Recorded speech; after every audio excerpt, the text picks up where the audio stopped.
So the second reason that the pentatonic scale, and in this case, this example that I'm going to give you works for either the major or the minor, doesn't matter, okay, is that it sounds good. Plain and simple, it sounds good. It sounds good kind of all the time, which is a real benefit to any player.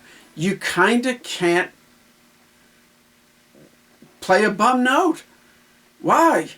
Like, how is that possible? It's like magic. I'll tell you why. The pentatonic scale is 5 notes, the penta, as opposed to like the full diatonic scale that has 7 notes. So it has 5 notes. It omits 2 notes, and it's the 2 most troublesome notes. So it only leaves the 5 notes that sound great, like all the time. Okay? So, what notes does it take out? I'll tell you. Let's say the G minor pentatonic scale. Okay? And of course, the G minor pentatonic scale, the relative major has the exact same notes. So it works exactly the same. Okay? But the minor, kind of the pattern that everybody knows, this will be a little bit easier to sort of visualize for everybody. Okay, so the G minor pentatonic scale, so 1, 6, 1, 5, sorry, 3, 6, 3, 5, 3, 5, 3, 5, 3, 6, 3, 6, fretwise. Okay, so the G minor scale has an A, okay, then the B flat.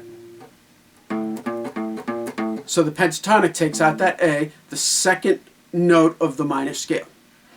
Okay, then it goes to the 3rd note, then the 4th note of the minor scale, the 5th note of the minor scale, the 6th note of the minor scale, okay, in this case an E flat, also gets dumped.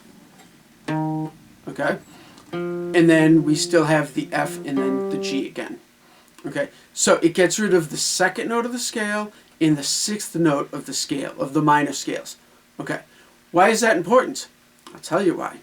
Those are the only 2 spots where in the scale there's a half step, where the notes are right next to each other. Okay, so that 5th fret and 6th fret, they're right next to each other. A half step, 1 fret apart. So, why is that a problem? I'll tell you why. Okay. If I make sure I'm in tune.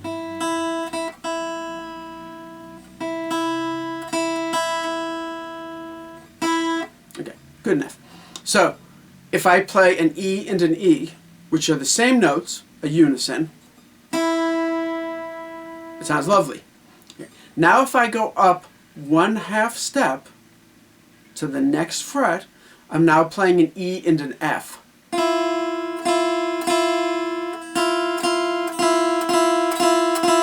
Not so good. Now if I go up another half step, so now I'm a full step away from the E. Now it starts to sound not so bad.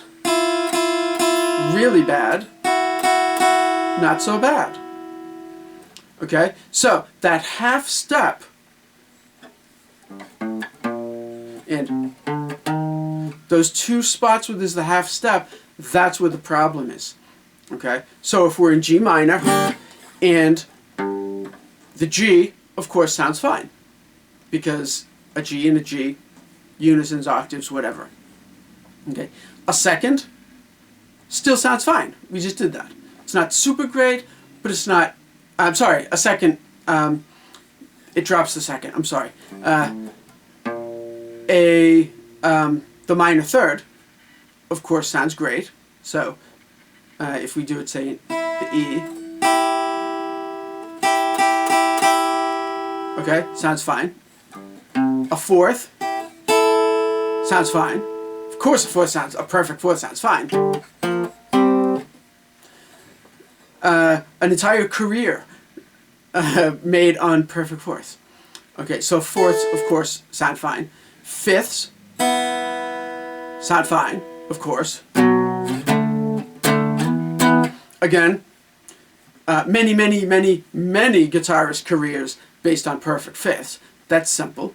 Okay, it drops out the sixth, the minor sixth. It does have the minor seventh in there though. Okay, so the minor seventh actually sounds totally fine too. So there, if we sort of flip it, sounds good. Let's see, it would be like a G and an F, so a G and an F. Or, sounds good. It's, you know, the note in G minor, it would be the note that's a minor 7. So G minor 7 chord. That's the minor 7 interval from the root. So of course that sounds fine too. So that's the second reason why everybody loves the minor pentatonic, or any pentatonic, because the major, like I said, you know, the relative major, it's flipped and it totally works fine. So there you go. All of the notes sound great all the time.